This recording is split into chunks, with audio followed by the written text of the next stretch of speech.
Welcome everyone. I hope you guys have all had a great day. This is game number, I believe 11.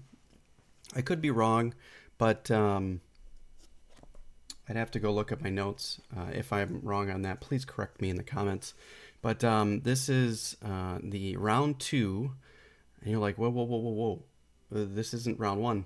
I took a bye in round 1 and round 4 because round 1 I had something going. I can't remember exactly what I had going, but something, I was busy. And then round 4 is actually during Valentine's Day, which is this week. So when you see these, it will have already passed. But this is round 2 of the Cold Weather Swiss tournament, and I am playing Jim Koons. I've played him many times before, and I believe I've presented some games on my channel with him. So let's kind of get into it. And let's switch the board first of all. And I think we can actually go to my analysis screen. There we go. This is a little bit better for you guys. Perfect. Okay. I played the ready. This is the first time I actually got to play a ready and over the board. Actually, no, I don't think it is my first one. I'd have to look at my games here. Did I play already? Maybe. I don't think it's my first one, but it's still new. I'm not super comfortable with it. And he played a very aggressive c5, d5 right out of the gate. And I'm just going to continue getting castled. And this was a surprising move to me. It's okay. There's nothing wrong with it. It's a book move, of course. I thought that he might consider bringing his bishop out to f5 or g4, but he decided to hold back on that and play more of a French type of structure. So now's the time to kind of strike in the center. I've gotten completely castled here, and he's still kind of in the middle. So we want to kind of strike in the center and kind of blow some things up if we can, cause some tension in the center. He kind of resolved the tension, and I added the tension back again. I want to fight for these center squares, and so far I'm still in my opening prep. I'm comfortable and I know kind of where I'm at. I've seen these lines before. I don't know all the plans coming out of them, but I am familiar with them. So I know that you want to keep attacking the center. And the normal move here is exactly what he played, knight to c6, strengthening his center yet again. And he wants to try to work to play e5 if he can. I decided to take, and then he also took. And this is pretty common structure within the ready. And I'm feeling okay. I understand my prep. I'm getting to a position that I'm at least comfortable with, or comfortable with is probably the wrong way, but I've seen before, at least in my opening preparation. Have I seen these positions over the board yet? No, so I'm actually kind of uncomfortable, but that's just because the opening is new to me and I haven't seen a lot of these positions yet. I've seen them online a couple of times, so I'm not completely blind here, but this particular variation, I have, excuse me, I have not seen yet. Excuse my voice. Okay, so I played d3, locking the pawn so he can no longer push that forward. We don't really want to allow, let's say I made another move, and we'll do a new variation here. Let's say we don't want that to occur. That's not so good. That really puts some real pain in our position. So The best way to do that is just to stop it from happening. And you kind of strengthen your center, and now you've got this open e-file. So we can come up with rooks, and we can develop and things like that, and then go after this pawn. So definitely a lot of stuff to do here, which is nice. He developed a piece, getting ready to castle, and I played knight to a3. Now, this move does look a little odd because it does allow for black to take it and ruin my pawn structure. But I believe, if I'm following the course correctly, Nate Solon has mentioned that this is okay, and it's actually not too much of a problem. You're able to take the knight and get a structure like this, and everything seems to be okay. Black has trouble coming in, and these double pawns actually provide a lot of protection because they're covering these two squares here. So even if the knight was to come here, it still doesn't have any squares to come into because our pawn is protecting it. So it's really not too big of a deal that this happens, which is nice. And I didn't expect him to do this. I didn't expect him to waste that tempo to ruin this, but he actually did. I expected him to castle here. Castling is a move, but bishop takes is also a move. So he felt that this was a better way, and I'm happy with this because now I have the bishop pair, and this is okay for me. He castled, and here is this is the first critical point in the game where it's quite possible that how I proceed here will dictate the game. And I will admit that I've made a mistake here. Now, the move that I made, I'll show you guys the move that I made first. And I made this move first, and this is a poor move. Can anybody tell me why? And if you're watching this video back on YouTube or otherwise, maybe leave a comment and try to figure out what would a better move be.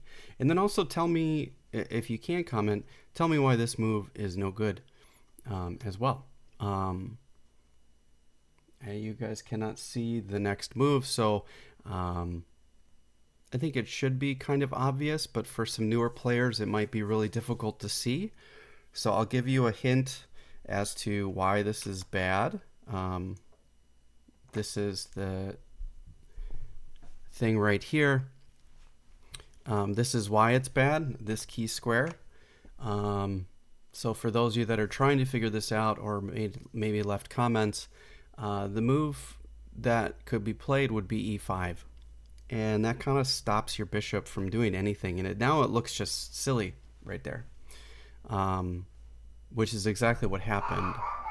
And I moved a little bit to... Oh, my dogs are freaking out upstairs. Hey, Abe. Can you check the dogs, please?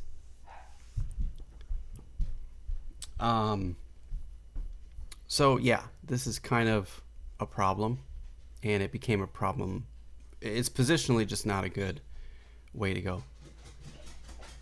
Oh, did you want to come downstairs? Is that what you wanted? You wanted to come say hi? Okay. What's that? Can we have a snack? Yeah, go ahead. Go on, buddies. Go lay down. That's Baxter and Frank. I don't know if you can see them. They'll probably pan through the camera either here or trying to go up the stairs. I think Frank was whining and wanted to come in the door to come see me. Okay, sorry about that. So yeah, so you can see where the issue is, and now your bishop is just looks silly. It can't go anywhere, and it's just stuck. But okay, so yeah, the move to play here, you know, Matthew mentioned that playing g5 or bishop g5, and it's actually not too bad of a move.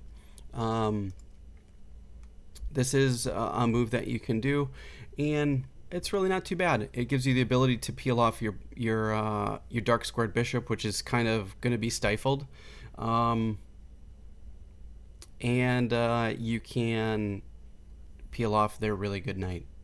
This knight is pretty decent, and now there's this really nice pin. So you might see a variation kind of like this, and I think this is probably okay for white. Is it the best? No, I don't think it's the best option. It is a option, but I think it's kind of maybe this is a little bit more equalizing for black, but at the class level, it doesn't really matter. I mean, we're playing for um, winning anyways, but at the class level, if it's 0-0 right now, it's not a big deal. There's still a lot of game left, right? So, but yeah, this I believe is still pretty decent to play. It's not the best. I don't think it's the best move here. But for those of you that were trying to figure it out, I think the best move here is actually Rook E1, preventing the pawn from moving to E5, and keeping that pawn out. So a sequence might be something like this, and now we can bring our knight in here. So depending on what they decide to do, right here now we kind of have all the control, and the critical square in the position is this E5 square, and I totally lost sight of that, which caused some issues. So let's say he wanted to stop my bishop from coming. You also have bishop F4 as well, is another option. But some of the ideas are like this. And this is actually pretty good for white. I'm familiar with this position. This is actually a position in the ready course that I have. So this is actually quite familiar. And it's going to be really hard for black to kind of hang on to this pawn. Because this is coming now, which is okay, and it's going to be hard to watch. We also have this file, and our bishop becomes really strong on this diagonal. So this is actually pretty good for white. This is kind of what I was hoping for in the game, but I kind of forgot a little bit of my prep, and none of that happened because I played the wrong move order, and I allowed the next move, which was E5, which is a huge problem for me. Huge is probably a bit of an overstatement, but it does become a long-term standing problem in my game, which is kind of a bummer. But you learn. That's why we go over these games, so we can improve and try to figure out how better to navigate some of these positions as we're learning. And yeah, I kind of messed this one up a little bit. As you can see, I had the move order. I had the kind of the right moves, but the order that I had was not completely accurate. And looking at the position the way it is right now, I feel as though it probably just would have been better to eat the tempo and just move my bishop back to C1, and then think about coming up to G5, kind of like Matt had mentioned in the chat. And that would have been very engine-esque type of behavior, because I don't know if... Frank, stop. Frank. I don't know if you guys have worked with engines at all, but if you're looking at some of your games, sometimes when you make a bad move, or you make a move that the engine doesn't like, it might not be a bad move, but the engine will, on the next move, will tell you to go back to the square you came from, because that's actually the better move, so you can maneuver your pieces in a different way. So that might have been the case here. I haven't checked. I did a chess analysis on this game in Lichess, and I think I looked at it with the engine, and this bishop to b2 is a mistake for sure. Now, I did not look at what the improvement was, so I've only looked at it from the surface level because I still had some. I was just curious. I haven't put tons of analysis into this, but yeah, really tough game. So now he's moved over rook to e8, trying to gain more control of the center, and now he's kind of pretty much gained it. And now I'm just trying to come up with plans and ideas here. And really, I'm kind of suffering because I did mess up my opening. And on top of that, I don't really know the plan on how to move forward. So I don't have that in my head. And I haven't seen enough of the ready games to have even just a basic idea of how I should proceed. I mean, I have the principles down and I understand those, but now we're kind of in the middle game and I need to know what plans, where are my pieces supposed to go, what are the most ideal squares, and I fell completely short in this game because I'm struggling as to how to proceed. I don't know what to do, which is kind of unfortunate. He played queen to c7, and I think I've got my book here. What move are we on? 13? Queen to c7. Yeah, I spent 6 minutes here trying to figure out what to do. And at this point in the game, I'm already down 10 minutes. Which is not necessarily a bad thing. It's okay. It's a thing. It doesn't mean anything. Being down 10 minutes, it can later in the game, but at this point, I mean, I've got an hour or 1 hour and 14 minutes left, so I've got 74 minutes on my clock, which is not too bad. But yeah, and here I struggled. I didn't really know what to do or what kind of plan to come up with. What would you guys play here? Leave a comment down below if you're watching this back on YouTube. This is another critical position on how to best proceed, and maybe I should have played this a little bit differently. And now that I'm looking at it, I see a move that I like a lot better than the move that I made. You guys might also see it. I've kind of put myself in a hole, but I think I can kind of dig out. The idea about this position is to try to figure out what black wants to do. Black still needs to develop their light squared bishop, and they have big control over, they want to push e5. So a sequence might be something to the effect of bishop f5 and then trying to push e4. Because it will, then they'll have 1, 2, 3 pieces on it, and I only have 1 and maybe 2 once I move the knight, and then 3. So, whoops. So there's definitely some fighting for the e5 square, or e4 square. So it's quite possible that the best move in the position is actually knight to d2, just gaining control over that particular square. However, I find that this could potentially be an issue after here because now the pawn is kind of stuck. But, I mean, we can solve that playing like this.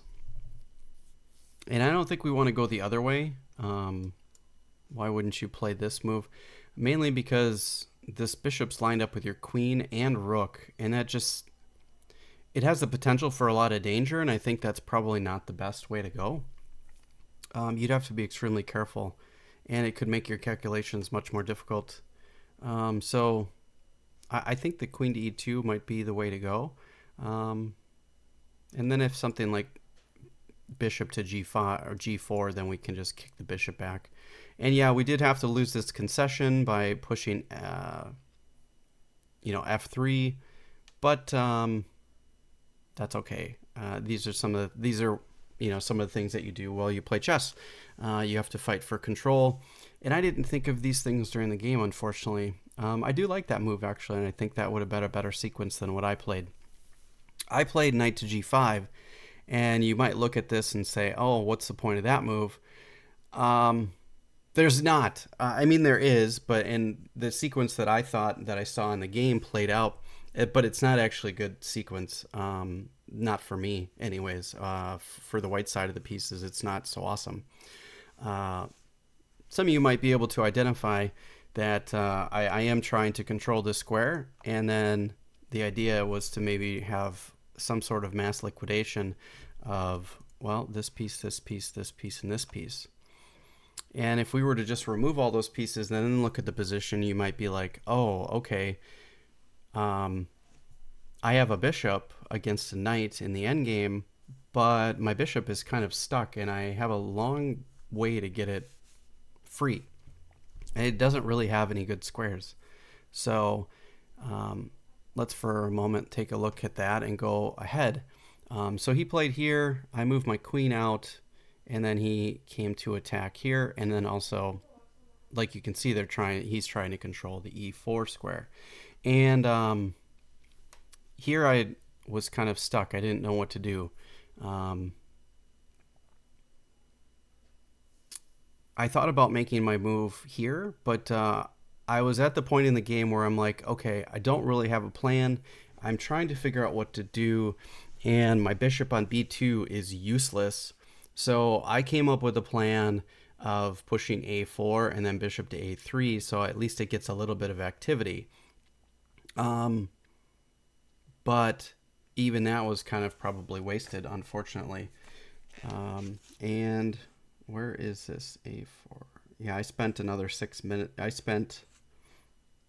This is obviously a lack of positional understanding, because I spent 16 minutes on this move to try to figure out how best to proceed. And I was at a point in the game where I was just stuck and I didn't know what to do. I was just lost. So I played a4 with the idea of getting that bishop free, which even if I get what I want, that bishop's, yeah, it's controlling a few squares, but it doesn't matter. So that's kind of rough for me. So I'm kind of in a really tough spot, unfortunately. And so he played normally, played h6, and now if we fast forward, we get this mass liquidation. And knight to e4, bishop takes e4, bishop takes e4, knight takes e4, and rook takes e4. I did consider taking back with the pawn, but I didn't want to allow this passed pawn. I thought that was just not a good idea. And now if you look, there's all these holes in my position. It just looks ugly. Can I hang on to this better than hanging on to the way that it went down? Yeah, maybe not. I'm not sure. I like taking with the rook better because I was expecting them to play f5. And then I would just drop back. And they played a5 themselves, or yeah, I think I said a5 instead of f5. They played a5 themselves, and now I've got this everlasting hole in my position, so playing a4 with the allowing of my bishop was kind of probably useless. I got what I wanted, but it's kind of not really all that good. It's actually pretty bad. Black is fully dominating the position. My bishop is pretty much useless, and I mean, this is just an ugly structure right here. So like, this is just disgusting. I mean, I have this, but it doesn't really mean a whole lot. Positionally, he's just got such a big, strong center after f5 that it's really tough for me to proceed. And as after moving, he pushes e4, and now it's just really tough. Yeah, it's really difficult. I made a lot of mistakes to get to a point in the game where now I'm just kind of stuck. And now I'm completely defending. So, and here, yeah, I was going to try to see what you guys would play, but This is another critical point in the game, and this was my blunder of the game, or one of them. I think I had two. This was a blunder, and I don't know if anybody can see why, but I played rook to b5, and can you see why this is a blunder? What is black's next move? Pause the video, try to figure it out, and then I'll leave a comment as to what line you think is best, and then we'll see if you got it right. So right here, black has just an absolutely devastating move, which really kind of, which I missed. I missed completely. I didn't consider the move at all, that's another part of the problem with this game, is that I totally missed this move from my opponent. And the move here is knight to e5. And can you see why that's so devastating? So let's take a look at black side. So they're attacking here, here, here, here. And then once the knight's here, we have this. And this just looks just bad. So yeah, absolutely rough. Oh, and we also have this one too. Whoops. So he gets a royal fork if I don't deal with that. And I have really no way of stopping it except by taking the knight. So that's why I want knight to, or rook to b5 is such a bad move. Now, is there a better move in the position? I'm not sure. Looking at the position the way it is now, I'd probably trade my e-pawn. I probably should play this way. And they could take this way or take this way. And I think this serves a much better scenario. I mean, even if we get this,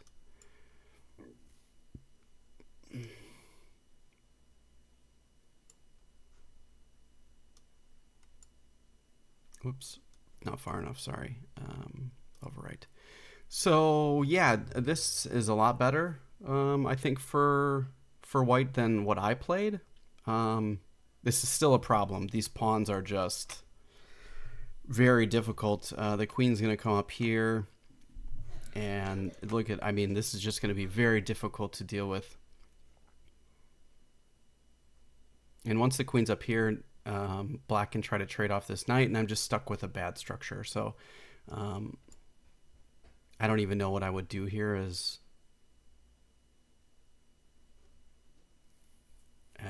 black, or as white. I'm kind of unclear. It's bad no matter what. And then, I mean, even if he didn't do that and he kept the rooks on, I don't think it would matter either. And then he just has two. He would just move the rook here.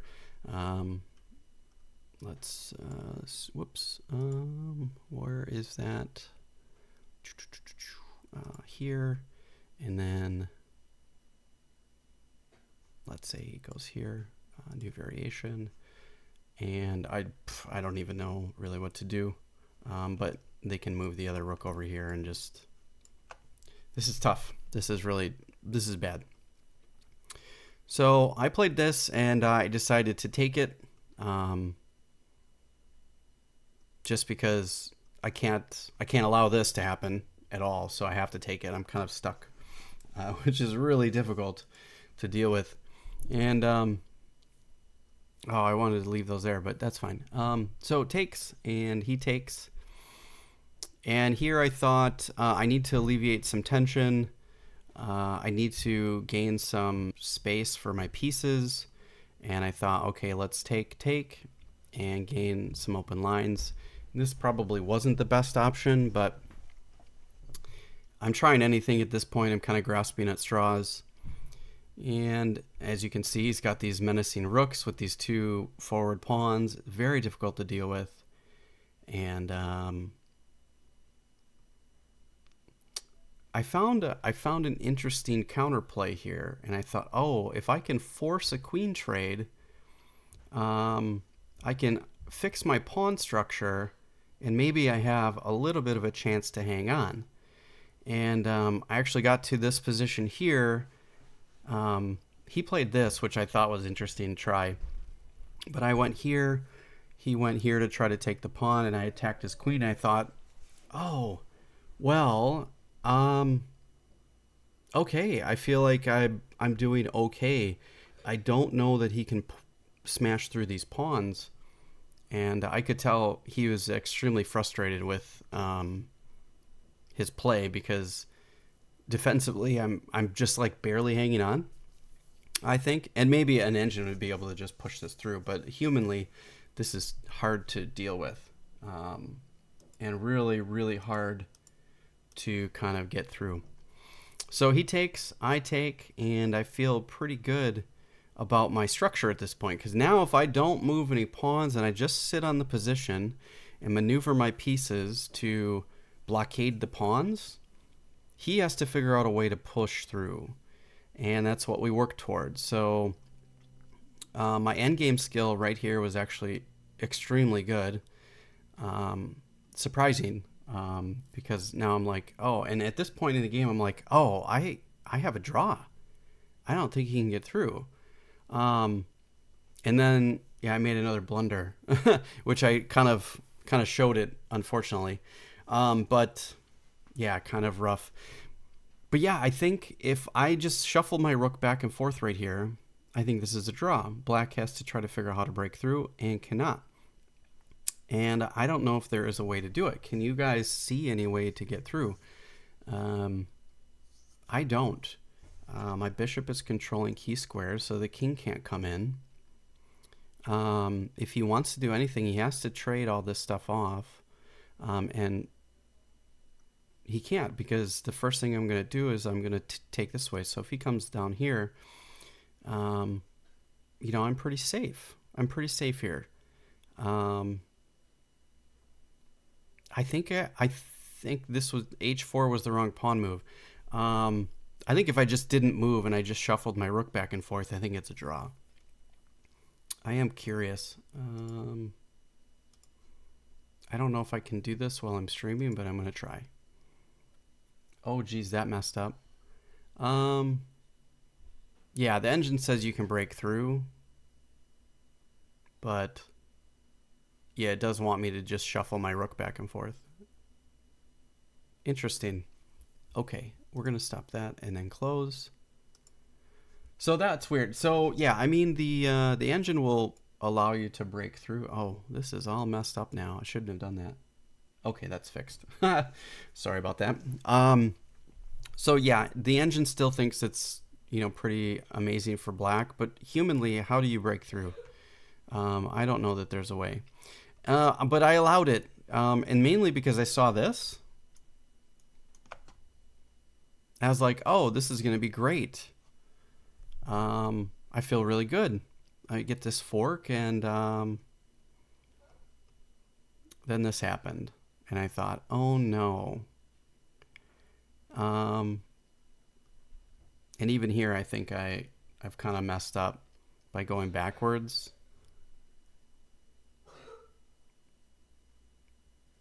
I don't know if there's a way out of this, but it's probably bad no matter what. And I took there, and I made a blunder again, and then checkmate. So, yeah, I had a really rough game. Mr. Coons played a really fantastic game, and hats off to him. I look forward to playing him again. I'm sure I will. He's been on the rise rating-wise. I believe he's sitting at... let's see the details. Can you actually see them? No, you can't. He's at 1846, and he's 200 points above me. So losing to somebody 200 points above you, not too big of a deal. Do you want to beat some of these people 200 points above you? Yeah, absolutely. That's the whole idea. But we didn't quite make it, and that's okay. Yeah, either way, it was a really great game. So I really do appreciate you all watching this one. please leave a like and share if you can. It helps me out, shows me that you guys are supporting this kind of journey and all this work, and I really do appreciate it quite a bit. And I'll catch you guys in the next episode.